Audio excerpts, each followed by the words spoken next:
Fellow Ghanaians, once again, good evening.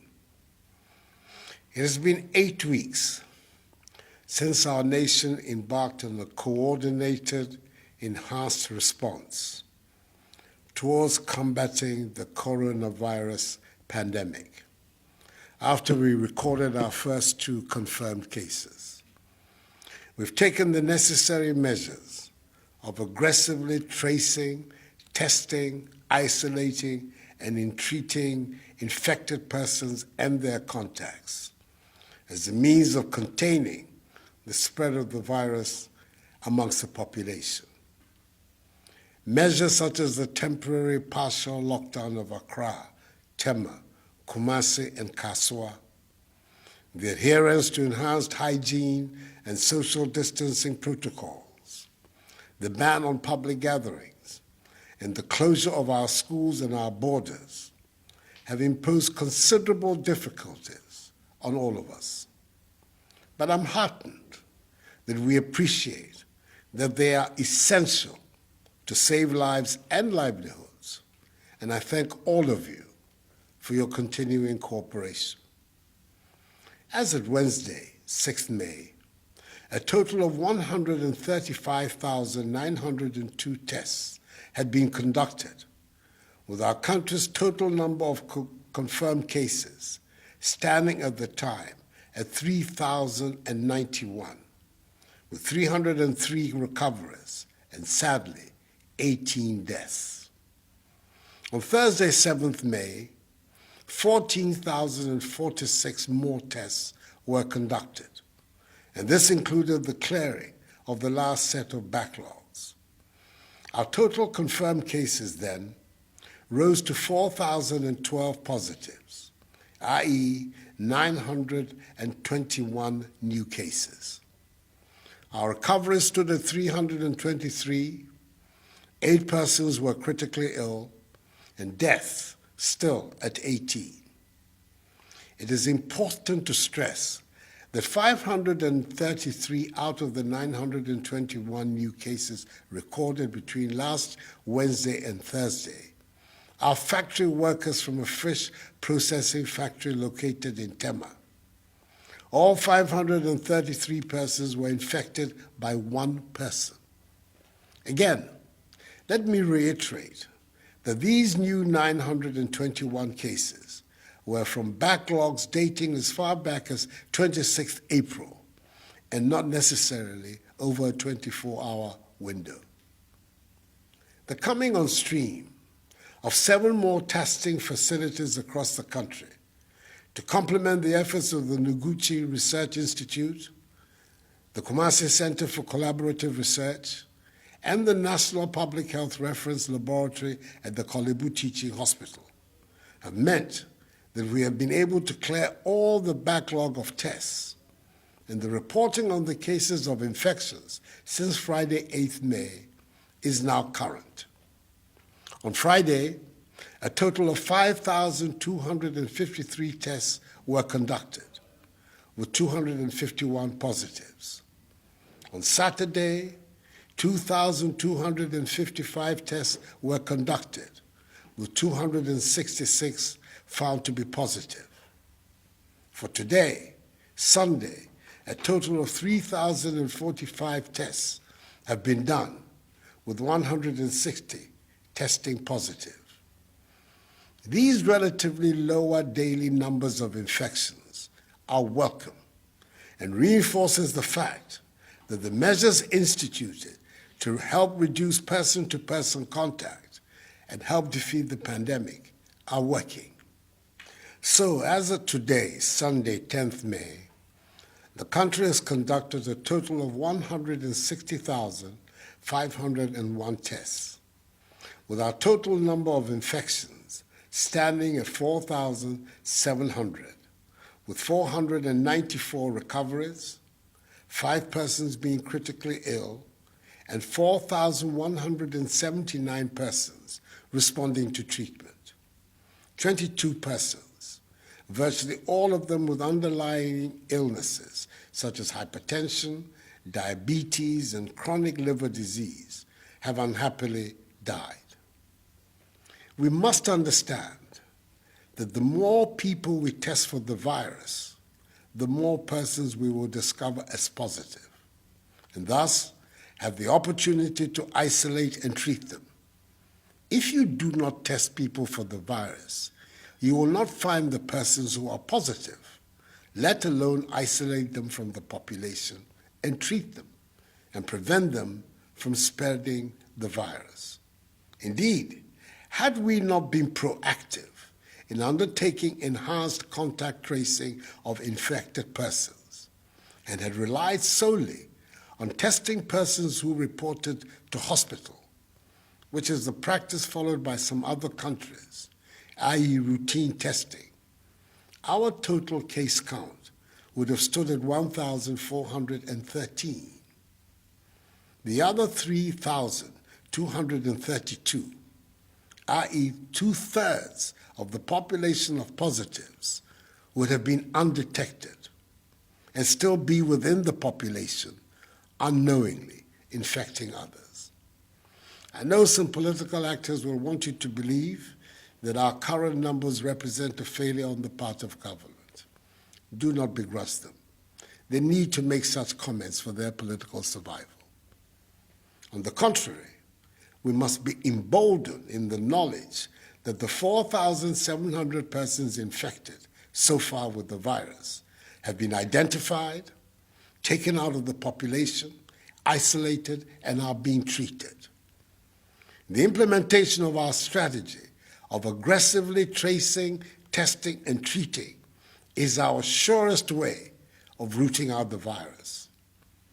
This early identification of persons with the virus ensures that they do not spread the virus to others. We are provided with the opportunity to treat them, and it helps us to understand better the dynamics of the virus. The rapid implementation of all of our policies has resulted in our low infection, hospitalization, and death rates, some of the lowest in Africa and indeed the world. We certainly must be doing something right in Ghana. Our country has administered more tests per million people than any other country in Africa. And in fact, the World Health Organization, WHO, has reached out to us to share our sample pooling experience with other African countries so they can adopt this strategy and also ramp up their testing capabilities. It is thus vital that we continue to maintain the measures of enhanced hygiene and social distancing protocols to contain the spread of the virus, as they are the surest way to a quick return to a life of normalcy. All stakeholder bodies I have interacted with over the last 3 weeks in the health, labor, religious, chieftaincy, educational, hospitality, tourism, and creative arts sectors share in this opinion because collectively we believe they are essential for our very survival. These groups are also being engaged on the way forward towards the easing of these restrictions so that our social and economic lives can go back to normal whilst protecting lives at the same time. Soon those engagements will enable us to design a clear roadmap for the easing of restrictions. In my address to workers and the nation on May Day, I announced the extension of the closure of our borders for 1 more month as the means to continue halting the importation of the virus into our country. Tonight, I've come into your homes to announce that the ban on public gatherings, as set out in Executive Instrument number 64, has been extended also to the end of the month, i.e. 31st May. So during this period, there will continue to be a ban on public gatherings such as the holding of conferences, workshops, parties, nightclubs, drinking spots, beaches, festivals, political rallies, religious activities, and sporting events. All educational facilities, private and public, continue to remain closed. There's still a ban on funerals, other than private burials conducted with not more than 25 persons. It is noteworthy that the police are arresting and prosecuting persons, irrespective of their status in society, who flout these regulations. We cannot allow a few persons, for their narrow, selfish interests, to jeopardize the health, well-being, and safety of the larger population. If you fall foul of the law, you will face its full rigors. Fellow Ghanaians, like you, I would like to see an end to these restrictions. I know the difficulties each and every one of you has been through over the last 2 months. You've had to alter completely your way of life. You've had to stay at home, except for specified purposes. You cannot travel outside the country. You cannot go to church. And you had to cancel activities usually associated with Easter. In this holy month of Ramadan, our Muslim brothers and sisters are having to pray at home instead of congregating at the mosque and foregoing the public celebration of the Eid. Parents are having to bear the extra burden of providing care for their children who, instead of being in school, are currently at home. Operators of trotros, taxis, buses, markets, hotels, restaurants, bars, and nightclubs have lost their patronage of their clients and, as a result, lost much-needed incomes. Significant numbers of people have unfortunately lost their jobs because of the impact of the virus on our economy. Most of us want to hang out with our families, friends, and loved ones in a social setting, but cannot.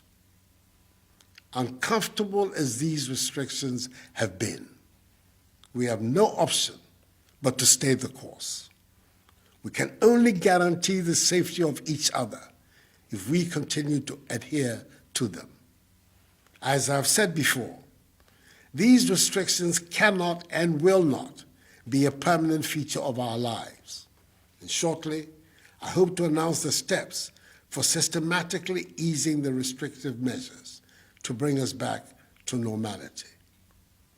Each one of us, however, can help to speed up this process if we continue to practice the measures of social distancing, washing our hands with soap under running water, refrain from shaking hands, and wearing our masks whenever we leave our homes. These measures must be respected by all. We do this not just for ourselves, but also to lessen the workload on our health workers, who continue to be at the forefront of caring for those affected by the virus and caring for the sick in general. On our part, in addition to the incentive package instituted for all health workers, government has so far distributed the following to healthcare facilities across the country: 4,240,719 gloves, 2,576,333 nose masks, 60,823 goggles, 60,132 liters of sanitizers, 50,770 head covers, 41,992 gowns, 41,000 medical scrubs, and 30,783 N95 face masks. Further, we extended this gesture to other frontline actors engaged in the fight, with the presentation of 5,000 PPEs to members of the media. And tomorrow, Monday, 11th May, 10,000 domestically produced face masks and more money will be delivered to the National Commission for Civic Education to enhance its capacity to undertake the important work it is already doing. Let me once again thank the healthcare workers, including all those responsible for the tracing, testing, and treating, for their heroic contribution to the fight against the pandemic. They will be long remembered in our history. In advance, I say a hearty aiko to the Ghana Registered Nurses and Midwives Association, which celebrates its 60th anniversary on Tuesday. This weekend, I chaired a 3-day cabinet retreat at Peduase Lodge to examine in detail measures aimed at reviving and strengthening our economy. I'm happy to reiterate that government is putting in place a resilience and recovery plan with the overarching aim of finding more resources to strengthen the productive sectors of the economy to ensure sustained economic activity. We're rolling out a soft loan scheme of 600 million cedis in this month of May to support micro, small, and medium-scale businesses. And as you know, the commercial banks, with the support of the Bank of Ghana, have also instituted a 3 billion cedi credit and stimulus package to help revitalize industries, especially in the pharmaceutical, hospitality, service, and manufacturing sectors. The Minister for Finance is working tirelessly to find additional resources to supplement these amounts, including the resources to finance the construction of 88 district hospitals, Agenda 88, and 7 regional hospitals, which he will announce at the appropriate time to Parliament and the nation. Before bringing this address to an end, it is critical that I raise one significant side of the fight against this virus, which has not been given enough emphasis, but has to do with the change in attitude that will impact on our lifestyles. That has to be one of the permanent legacies of the pandemic. We have to improve our hygiene, our fitness and exercises, our eating, generally our style of living, which will boost our immunity to disease and the virus.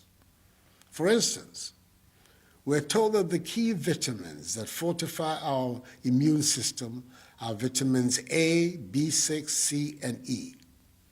Fortunately for us in Ghana, all of these can be found in many of our foods, such as oranges, kontomire, millet, cashew nuts, crabs, plantain, okra, dawa, brown rice, and mushrooms. Following a good diet, patronizing our healthy foods, exercising regularly, ensuring our personal hygiene, and improving our lifestyle habits should become part and parcel of our daily routines, which will help bolster our immune systems and help us in the fight against the pandemic.